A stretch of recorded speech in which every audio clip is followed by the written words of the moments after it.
Muy buenos días a todos, bienvenidos a este nuevo vídeo del canal. Mi nombre es Héctor Moedano y como siempre un placer estar con todos vosotros de nuevo. Continuamos con Portfolio Management, ya pasando prácticamente a la recta final de este módulo. Y bueno, pues como siempre agradeceros a todas aquellas personas que estáis viendo estos vídeos, que os estáis preparando conmigo y todo el feedback que me dais, pues porque bueno, básicamente es fantástico estar creando una comunidad y os lo agradezco muchísimo. En el día de hoy vamos a plantear ya lo que sería la recta final dentro de Portfolio Management. No sé si van a ser unos 2-3 vídeos, yo diría que casi 3, relacionados con esos conceptos finales que nos faltan por ver y sobre todo tratando de hacer un resumen a conciencia, un resumen que yo creo que está muy bien trabajado, ya no solo por la parte de los manuales, sino de contenido extra que he deseado y he querido traeros para que esté todo muy bien explicado y bueno, pues desde lo que puedo hacer yo para aportaros, pues creo que están bastante bien, no porque haya creado yo los vídeos, ni muchísimo menos, sino porque creo que se va a entender. Vamos a poder hacer una diferenciación bastante grande entre las dos teorías principales de análisis y como siempre, pues espero que os guste muchísimo y bueno, pues si tenéis cualquier duda, me lo dejáis en la caja de comentarios. Dicho esto, vamos a empezar, vamos a trabajar con una de las principales características o uno de los errores clásicos en los cuales pues una persona que está empezando a analizar carteras suele confundirse, ¿no? O por lo menos desde un apartado más teórico. En primer lugar, debemos de determinar que existen dos corrientes. Una, la establecida por Markowitz, y otra, que vendría a ser pues ese modelo CAPM en la que tenemos pues autores como el propio Sharpe, ¿no? Y que veremos un poquito más adelante. Entonces, a la hora de explicar el concepto de carteras y sobre todo para entender todos los conceptos que veníamos arrastrando de las sesiones anteriores, yo creo que es interesante plantear que existen dos modelos, ¿no? El modelo clásico, en el que Markowitz, pues, con su teoría de carteras, establece una serie de características y bueno, pues una serie de elementos clave para poder determinar pues, si una cartera es eficiente o no, y luego tendremos el modelo CAPM.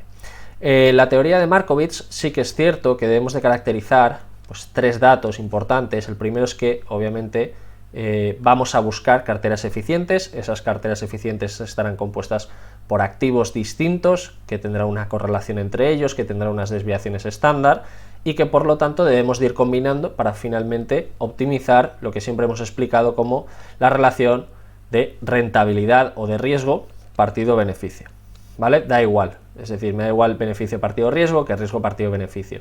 Optimizar esta relación en la cual ganemos más por cada unidad de riesgo que estamos asumiendo. A partir de ahí, ya no solo es el hecho de tener pues, esas carteras eficientes, sino que también entendamos, que esto lo hemos trabajado también dentro del canal, que existe una actitud del inversor frente al riesgo. Pues habrá algunos que serán más aversos y otros que serán menos. Por lo tanto, yo deberé de combinar dentro de la teoría de Markowitz pues esas líneas, ¿no?, que veíamos que tenían esta forma aproximadamente, en la cual pues obviamente íbamos buscando a mayor riesgo, mayor rentabilidad, pero que no todos los inversores se movían en las mismas líneas. Habrá algunos más cautos y habrá otros pues que no les importe estar ganando o perdiendo un 20% porque no se ponen nerviosos. Y luego por último hablábamos de varios supuestos. El primero, y este es clave, que es el de el riesgo, mejor dicho, disculpad, la rentabilidad de una cartera viene dada por su esperanza matemática o la media, ok, pero este es el que es clave, ¿vale? Es decir, el riesgo de una cartera se mide a través de la volatilidad, que será o bien la varianza o la desviación típica. Esto ya lo hemos visto. ¿Por qué hablamos de desviación típica? Porque suele coger el riesgo total, ¿vale? La volatilidad, la dispersión. Vamos a asumir que tenemos una distribución normal, y esto ya lo hemos explicado muchas veces, pues el riesgo se va a medir en función de las probabilidades que tengo de salirme de esta distribución normal, dentro de esta distribución normal, de acercarme hacia las colas, que son pues aquellos valores que en porcentaje tienen menos probabilidades, pero que se pueden dar, ¿vale? Esto lo hemos explicado también en la parte cuantitativa, y por lo tanto pues os animo a que paséis por allí porque bueno, esto está bastante machacado y no hay ningún problema, se entiende rápido, ¿vale? Y luego por último, que obviamente el inversor siempre prefiere la cartera con mayor rentabilidad y menor riesgo, lo que decíamos, potenciar esta relación. En el modelo CAPM, por contra, ¿vale? Aquí disculpad, serían dos etapas, que la primera es la de determinar el conjunto de carteras eficientes y obviamente pues esto nos da como conclusión determinar la cartera óptima.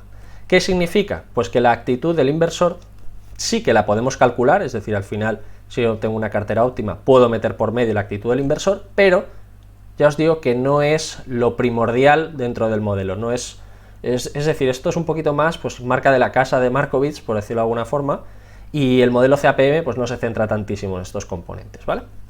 Y luego, por último, sí que es cierto que el inversor siempre prefiere la cartera con mayor rentabilidad y riesgo, esto por supuesto, pero sí que he dejado aquello que se modifica, que es que obviamente el riesgo de la cartera ya no lo vamos a medir por el riesgo total o desviación típica, ¿vale?, en las distribuciones, que aquí se asumen que van a ser normales, sino que hablaremos de beta, volatilidad, ¿vale? La beta lo hemos visto en los vídeos anteriores, yo lo doy por explicado, al final es pues esa variabilidad que tiene, es un cociente que nos permite entender pues la variabilidad que existe de un activo frente a otro, ni más ni menos, ¿vale? Es decir, si la beta del mercado es 1, pues yo podré saber si tengo una beta por encima, si tengo más exposición y si por lo tanto mis beneficios o mis pérdidas a una unidad de cambio de ese mercado pues va a ser superior o va a ser inferior, ¿vale? Esto yo creo que está bastante bien explicado. A partir de aquí, pues fijaros, nos tenemos que enmarcar, ¿vale?, en la metodología de Markowitz. De momento vamos a empezar con la de Markowitz y luego nos iremos al modelo CAPM.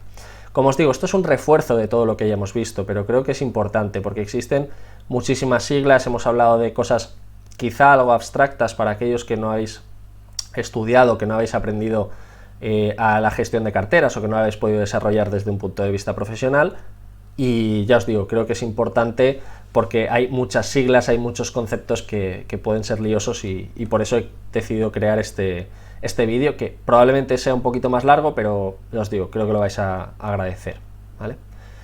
Por una parte, la frontera eficiente. Como decíamos, yo cuando tengo una serie de activos dentro del mercado, puedo tener 1000 activos, 500 activos, los que sean, todas las combinaciones y todas estas posibilidades, desde un punto de vista teórico, ¿vale?, vamos a partir de la base que hemos sabido y ha sido posible pues hacer una relación de todas las carteras potenciales que yo podría sacar de todos esos activos que estoy analizando.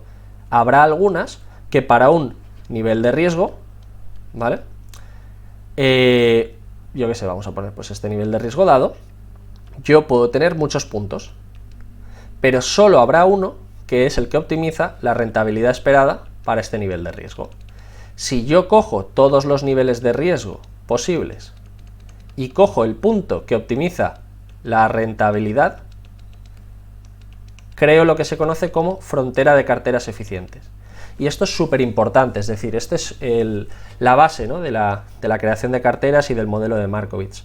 Básicamente, lo que es la frontera como tal, continúa por aquí, esto lo hemos visto ya, porque hemos estado hablando de cómo combinar activos que tenían correlación positiva, correlación negativa, o que estaban pues en valores intermedios, ¿no?, más o menos. Ok, entonces como sabéis, la curva en total es un poco más larga, pero a partir de este punto, es decir, a partir de la cartera de mínima varianza, obtengo los puntos que optimizan la rentabilidad para estos niveles de riesgo. Por lo tanto, esta es la que nos interesa. Este sería, digamos, como el paso 1 a la hora de configurar. Bueno, yo ya he hecho una criba de todos los portfolios que me interesan. Entonces, como os digo, las carteras eficientes son aquellas que están sobre la propia frontera. Ok. En la frontera, las combinaciones de activos libres de riesgo componen las carteras de varianza mínima, es decir, estas de aquí. Obviamente, serán aquellas que tengan unos niveles de riesgo más pequeños, porque se acercarán ¿a qué? A esas combinaciones de activos libres de riesgo. Por lo tanto, vamos a pretender o vamos a asumir que tienen riesgo cero y algo de rentabilidad. Y luego, por último, esta relación entre riesgo, que se va a medir, como digo, volatilidad y desviación típica, y luego en el eje de las Is tendremos la rentabilidad, que de normal suele ser porcentual sobre el capital nominal invertido. Nominal invertido. ¿Vale? Es decir, este sería el paso 1 de toda nuestra metodología a la hora de determinar carteras. Como digo, Héctor, ¿cómo puedo hacer todas estas combinaciones? Pues tenéis un vídeo súper interesante en el canal, os recomiendo que vayáis a verlo, de cómo crear estas carteras, ¿vale? Os lo intentaré dejar por arriba en una etiqueta para que podáis ir, y ya os digo, creo que podría ser incluso hasta un paso previo, y os recomendaría que antes de avanzar os pasaseis por ese vídeo a verlo y luego continuaseis con este, porque vais a entender ya todos los conceptos y encima está la fórmula aplicada. A partir de aquí, fijaros, yo ya tengo mi frontera eficiente, en la que tengo todas las posibilidades y todos los portfolios en combinación que me van a permitir hacer esa primera criba, y luego lo que debo de añadir, o lo primero que calcula la metodología de Markovits, es lo que se conoce como CML. La CML, pese a que ya hemos hablado de ello, viene a ser una línea que marca gráficamente la relación, insistimos, rentabilidad-riesgo del conjunto de todas las carteras eficientes posibles del mercado. ¿Qué significa esto? Muy sencillo. Fijaros, yo aquí tengo por una parte lo que se conoce como, bueno, en los ejes tengo lo mismo. En el eje X tengo el riesgo, marcado por la desviación estándar o desviación típica, que es lo mismo, y en el eje Y tengo la rentabilidad. Entonces esta línea lo que marca, o sea, fijaros, es la unión entre la rentabilidad del activo libre de riesgo, este de aquí, y el punto que maximiza la pendiente. Es decir, si yo cojo y trazo una línea desde lo mínimo que me da un activo libre de riesgo, que vamos a poner pues que tengo un bono de, yo qué sé, el Treasury americano, que me está pagando un 1%, yo debo de coger este punto y unirlo con el punto dentro de la frontera eficiente que me está optimizando esta pendiente. Es decir, aquel que me genera un mayor grado de inclinación, aquel que me está generando una mayor yield, ¿vale? La teoría nos dice que la CML se calcula con respecto a este punto, que es el punto de las mínimas varianzas. Pero en la práctica, obviamente, lo que tiene más sentido es que yo vaya a buscar puntos y rectas que tengan mayor pendiente. ¿Por qué? Porque a cada unidad de riesgo que estoy asumiendo, lo que busco es potenciar la rentabilidad. Y esto ni más ni menos es la pendiente que yo estoy obteniendo. Y este exceso de rentabilidad lo veremos luego y ya le daremos un nombre. Pero como digo, Capital Market Line es de todas las opciones del mercado que yo he utilizado y que ya he hecho una criba y que las he puesto ya sobre la frontera eficiente, lo que voy a coger es trazar una recta desde lo mínimo que puedo ganar si me voy al 100% de activos libres de riesgo a lo óptimo que yo podría ganar dentro de las carteras eficientes invirtiendo el 100% en renta variable. ¿Se entiende esto? Y luego nos añade además un punto C, que esto es en el caso de estar apalancados, en el caso de que yo utilizase por 2, por 3, por 4, por 5 o por 27 el capital que tengo. ¿Se entiende esto? Creo que no es excesivamente complicado, pero que lo entendamos de una forma representada, que sería, digamos, el objetivo. ¿Vale? Por lo tanto, yo tengo mi frontera eficiente y luego trazo una línea entre el punto que representa el mínimo que yo puedo ganar si estoy invertido al 100%, como veis aquí, punto A, en activos libres de riesgo, y luego lo uno con aquel punto de la frontera que optimiza nuestra relación, es decir, que optimiza nuestra pendiente. Una vez explicado el Capital Market Line, lo que también debemos de tener en cuenta es que existe una variante, ¿vale? Es decir, este sería nuestro segundo paso a la hora de analizar la teoría de Markovits, y lo explicamos de una forma súper sencilla. Fijaros, cuando yo estoy trabajando sobre rentabilidad y riesgo, que son los ejes anteriores, y estoy trabajando sobre un punto inicial A, que representa ni más ni menos que el estar invertido al 100% en activos libres de riesgo, y trabajando sobre una frontera eficiente que tiene en cuenta todas las posibles combinaciones en el caso de utilizar todos los, es decir, todos los títulos y todas las acciones de un mismo mercado, que es lo que conoceremos como benchmark, ¿vale? Esto es importante. Esto no implica que yo pueda tener rentabilidades superiores. Es decir, esto no implica que yo no pueda tener carteras que estén por encima o por debajo, ni muchísimo menos. Esto son todas las opciones que el mercado me da si yo utilizo sus combinaciones. Luego el mercado tendrá una rentabilidad concreta, que puede ser esta, o que puede ser esta, o que puede ser esta. Pero como veis, en la teoría de Portfolio Management, lo que buscamos siempre es compararnos frente a un benchmark, siempre compararnos frente al mercado. Entonces, la relación que existe entre el Capital Market Line, que hace referencia, o como su nombre indica, al o representa al mercado, el Capital Allocation Line representa nuestro portfolio. Y lo que vamos a buscar siempre es compararlo para ver cuál es la rentabilidad existente. Entonces, como veis, no existe una Capital Allocation Line única, sino que pueden existir miles. La 1, la 2, la 3 y así sucesivamente.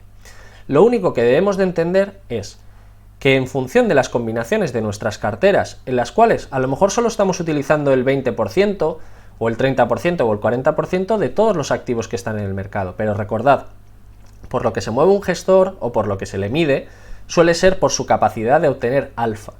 Alfa significa el exceso de rentabilidad que estoy invirtiendo, o que estoy obteniendo, mejor dicho, por encima de haber invertido pues, en un ETF que simplemente replica el mercado. Es decir, el alfa, lo que estoy pagando de más, incluso quitando comisiones y todo, porque eso también va incluido. Por lo tanto, ¿qué es lo que vamos a medir a través de la Capital Allocation Line? Pues todas las opciones que yo tengo de rentabilidad en el caso de estar invertido al 100% en activos libres de riesgo, al 100% en activos de renta variable o incluso con apalancamiento, el que sea. Y si os fijáis, no viene a decir lo mismo, pero por otra parte tampoco se va tan lejos, porque yo tengo por un lado la Capital Allocation Line, que hace referencia a mi portfolio, y el Capital Market Line, que hace referencia, como su nombre indica, al mercado. Y por medio tendré toda la estructura de portfolios eficientes que componen este mercado. Este será el portfolio eficiente, pero esto no implica que yo no pueda tener carteras o portfolios que estén o bien a la izquierda, o también es cierto que pueden estar a la derecha y por lo tanto tener un riesgo mayor o igual, pero tener una rentabilidad muy por debajo. Por lo tanto, no estoy optimizando mi rentabilidad partido riesgo. Y en este caso sí. Resumen sencillito sobre el modelo de Markowitz, pues muy sencillo. Capital Market Line, ya lo hemos visto, surge de la unión de la rentabilidad del activo libre de riesgo y la cartera que maximiza su pendiente. Y luego, por último, surge de la unión de la rentabilidad del activo libre de riesgo y la cartera o nuestro portfolio compuesto por el 100% de nuestras ponderaciones en renta variable. Es decir, yo cogería, y si mi 100% en renta variable está aquí, pues cogería este punto de aquí, el A, y lo uniría con el B. Luego veremos, como os digo, cuál es la diferencia y lo que existe o lo que se mide de la CAL o Capital Allocation Line frente al Capital Market Line, que esto pues recibe un nombre, pero no os quiero hacer spoiler porque lo veremos probablemente en el siguiente vídeo o en el último ya de cierre de Portfolio Management. Otra cosa importante, esta de aquí. La pendiente de la Capital Allocation Line es lo que se conoce como ratio de Sharpe. Obviamente el ratio de Sharpe es cuánto de extra estoy obteniendo por cada unidad de riesgo que estoy metiendo en mi cartera. Si es positivo, perfecto, y si es negativo, significa que es un riesgo innecesario. No hace falta que asuma ese riesgo porque no lo estoy compensando con mayor rentabilidad. Por otra parte, y ya una vez terminado, es decir, esto sería ya el cierre de modelo Markowitz. Que quede claro, ¿vale? Esto sería el resumen. Y ahora vamos al segundo, que es el modelo CAPM, que como hemos dicho al principio del vídeo, están contrapuestos. Contrapuestos, pero ya no en cuanto a la finalidad, sino contrapuestos en la forma de entender el riesgo. Veíamos que en el modelo de Markowitz utilizábamos el riesgo total, desviaciones estándar, es decir, todo lo que era la estructura habitual y con la que se suele trabajar de forma más lógica, ¿no? Pero luego el modelo CAPM lo que introduce es la beta, que es riesgo sistémico o sistemático. Que como habéis visto y como hemos trabajado en los vídeos anteriores, mide otro concepto diferente. Tenemos el riesgo sistemático y el riesgo no sistemático. Pues aquí se queda única y exclusivamente con el riesgo sistemático, cuando aquí pues hablaríamos del riesgo total o del riesgo global. Esto es como una especificación. Aquí lo explicamos bastante bien y ahora veréis. El modelo CAPM, Capital Asset Pricing Model, es un modelo, ni más ni menos, de valoración de activos financieros, establecido por Sharpe, que permite estimar su rentabilidad esperada en función del riesgo sistemático. ¿Qué significa esto? Que en vez de determinar cuál es el riesgo de nuestra cartera frente al total, es decir, frente a todo lo que hay, frente a todo lo que me puedo encontrar, lo que busca el modelo CAPM es compararlo frente a pues ese benchmark que estábamos hablando antes. Lo que el modelo de Markowitz hace al final para saber cuánto extra estoy ganando, aquí directamente calcula el riesgo haciendo uso de ¿qué? De lo que ya tengo. que es la rentabilidad y el riesgo del mercado, lo que se conoce como beta. Hablamos aquí de que en vez de tener el Capital Market Line, hablaremos de Security Market Line. Es lo mismo concepto, exactamente igual. La diferencia es que aquí, en vez de hablar de desviación estándar, hablaremos de beta. Y todo lo que vamos a calcular, se calculará en base a ¿qué? A la beta del mercado, a la beta que ya me está dando ese benchmark, a lo que tengo que mejorar. Porque si no, me invierto en este mercado y ya sé que voy a tener un 10% de rentabilidad para este nivel de riesgo, que me viene calculado por la beta. ¿Qué es lo que buscaré? Pues obviamente puntos que estén por encima, ni más ni menos. Que para este mismo nivel de exposición al mercado o de variabilidad, me estén arrojando una mayor rentabilidad.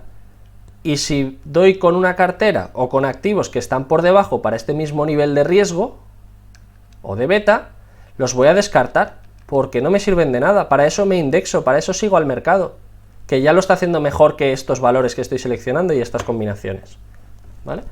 Por lo tanto, cuanto mayor sea la prima de rentabilidad, obviamente, la prima de rentabilidad es ni más ni menos que la resta entre la rentabilidad esperada del mercado y la rentabilidad de la renta fija. Esto es la prima de mercado, ni más ni menos. Por lo tanto, la pendiente, a mayor inclinación de esta pendiente, más positivo es, porque mayor rentabilidad esperada tendrá ese activo. Si lo que me interesa justamente es esto, para el mercado, ¿eh? Luego obviamente siempre buscaremos estar por encima, pero hay veces, oye, que el mercado ya es, o sea, al final el mercado ya es suficiente, ya puede estar muy alineado con nuestros intereses en cuanto a rentabilidad y riesgo. Y a partir de ello lo planteamos, es decir, en vez de hacer uso de la Capital Market Line, utilizamos la Security Market Line, que viene a ser lo mismo, como os digo, la obtención, el objetivo es que es, vamos, básico, la obtención de una cartera óptima para cada perfil de riesgo, es decir, combinando activos con riesgo y activos sin riesgo. Pero en vez de estar hablando de desviación estándar, hablamos de coeficiente beta, ni más ni menos, ¿vale? Pues con esto lo vamos a dejar. Yo creo que ha quedado bastante claro, que son conceptos que no son sencillos, pero insisto, vamos a quedarnos con la diferenciación entre el modelo de Markowitz y el modelo CAPM, que este habla de riesgo total, este habla de riesgo sistemático a través de la beta, que este sí que pone más énfasis en, ¿cómo decirlo?, en la aversión al riesgo de los inversores. Este pone menos, pero sí que es cierto que se puede calcular exactamente igual. Aquí haremos uso del Capital Market Line frente a Capital Allocation Line. Aquí hablaremos, obviamente, de beta junto con Security Market Line y luego compararemos frente a, pues, esa rentabilidad y riesgo que está teniendo el mercado, ¿vale? Pues nada, pues dicho esto, lo vamos a dejar aquí. Si te ha gustado, si has llegado hasta el final, que sepas que puedes suscribirte al canal si no lo has hecho, pasarte por Twitter, donde también publicamos muchísima información, por el blog de Rankia. Bueno, vas a tener toda la información en la caja de comentarios, y espero que te haya gustado muchísimo el vídeo y nos vemos en el siguiente. Un saludo.